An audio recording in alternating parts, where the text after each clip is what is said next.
श्री गजानन महाराज चरित्र भाग 7. जणू काय ती पिता पुत्रांची फार दिवसांची ताटाटुटी नंतरची भेट होती असं पाहणाऱ्याला वाटत होतं. सर्व गावकरी जमा झाले. बंकटाचे नाते त्या गावाशी सावकारीचं होतं. सर्व गाव बंकटाला मानित होते. आमचा संत हे नेणार ह्यामुळे सर्व नाराज झालेले दिसत होते. समर्थांनी स्वतः सुटून गाडीकडे बंकटाला नेले आणि ते आसनावर बसले. गावकऱ्यांना बोलावून बंकटाने नमस्कार केला आणि सांगितलं की आजपासून आपले गुरुभाऊ हे नातं राहील.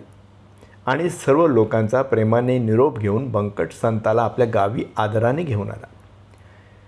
शेगाव आनंदाने संतांच्या स्वागताला आले. कितीतरी दिवसापासून लोकांनी संताला पाहिले नव्हते. आज अवघा गाव संताजवळ दर्शनाकरता आला हे त्यांच्या प्रेमाचे प्रतीक नव्हे का? बाळापूरला समर्थ रामदास स्वरूपात भक्ताला दर्शन. बाळापूर शेगाव हे फार जवळजवळ. रेल्वेने 1 तास तर मधल्या पाऊलवाट्याने 1.5 तास व मोटारने खामगाववरून 2 तासाच्या लांबीवर हे गाव. त्या बाळापुरात एक समर्थ स्वामी रामदास भक्तसेवक हे दरवर्षी सहकुटुंब सज्जनगडावर दास नवमीला जात. वयाच्या 30 वर्षापासून सुरू करून आता त्यांना 50वर 5 वर्ष लोटले. ही पायवारी सुरू होती. थकल्यासारखे या वारीला वाटत होते, पण नियम पाळताना ते पुन्हा दरवर्षीप्रमाणे आलेच. ह्यावेळी मात्र त्यांना हातात काठी घ्यावी लागली. मनानेही कच खाल्ली. समर्थांच्या पादुकेसमोर दोघांनी डोळ्यात आसू आणली. समर्था, पुढची वारी होईल किंवा नाही याची शंका वाटते. आता तू सांभाळणार. आम्ही पामर. दुसरा मार्ग आम्हाला दिसत नाही. आणि यथासांग पूजा अभिषेक झाला तेथे समर्थाला भक्ताबरोबर आणलेल्या शिदोरीचा प्रसादही झाला. संध्याकाळी दासबोध, पंचपदी, आरती, ध्यान, मनाचे श्लोक झाल्यावर 9 वाजता दोघंही दरवाजाजवळ झोपले. बाळाभाऊ पुतळाबाई, चमत्कार पहा की साधारण सकाळी ब्राह्मी मुहूर्तावर म्हणजे 3:30 वाजण्याच्या बेतात समर्थ त्यांच्या स्वप्नात आले. आशीर्वाद दिला आणि म्हणाले, आता तुम्हाला माझ्याकडे येण्याची गरज नाही. मीच पुढच्या वारीच्या दिवशी बरोबर 12 वाजता तुमच्याकडे प्रसाद घ्यावयास येईन. तोंडाने जय जय रघुवीर समर्थ 3 वेळा म्हणेन. ही माझी ओळख. सुख समाधान मानल्यावर लाभत असते, तरी विश्वास ठेवा आणि पुढे अट्टहास करू नका. दोघांनाही जाग आले आणि दोघांनी एका मुखाने एकमेकाला स्वप्नाचा प्रकार सांगितला. समर्थाला नमस्कार करून ते बाळापूरला आले. नित्यक्रमाप्रमाणे पूजा पाठ, दासबोध, मनाचे श्लोक आणि जपात ते काळ घालवू लागले. श्रीराम जय राम जय जय राम ह्या जपाचे स्वर सुरू होताच शेजारी पाजारी तेही नाममाला जपत. ह्याच प्रेमामुळे ते सर्वांशी आनंदी वातावरणात वावरत असत. बरोबर 1 वर्ष लोटले. आज दासनवमी होती. सकाळपासून दासबोधाचे पारायण त्यांनी केले. बाईने पंचपक्वान्नांचा स्वयंपाक तयार केला. पाट मांडून फुलांचे हार, तुरे, रुद्राक्षांच्या सुंदर माळा ठेवून वाट पाहत बसली. आज सर्व गावात एकच चर्चा होती.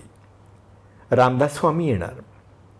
हजारोंची गर्दी वाड्याभोवती जमली. प्रत्येकाच्या मुखातून श्रीराम जयराम जय जय राम एकच जप. जसे भाविक तसे नास्तिकही तो सोहळा पाहत टिंगल उडवणारे हा प्रकार पाहण्यास आले होते. बरोबर 12चा सुमार एक योगी पुरुष त्या गर्दीतून बरोबर त्या भक्ताच्या घरात जाताना सर्वांनी पाहिला. तेजपुंज मूर्ती नग्न दिगंबर दारापुढे आली.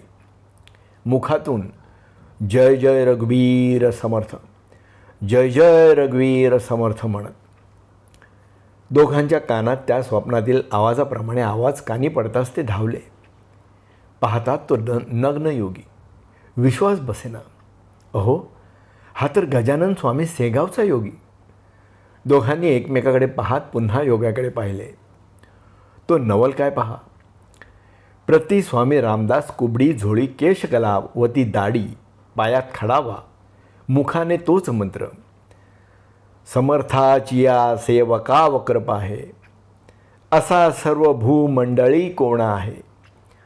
जयाची लीला वर्णिती लोकतींनी, नुपेक्षी कदा रामदासाभिमानी. जय जय रघुवीर समर्थ. खात्री पटली आणि सर्वांनी वंदन करून समर्थ स्वरूप योगी घरात सिंहासनावर बसविला. पूजा, हार, मनसोक्त सेवा, जेवण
खात्री पटली आणि सर्वांनी वंदन करून समर्थ स्वरूप योगी घरात सिंहासनावर बसविला.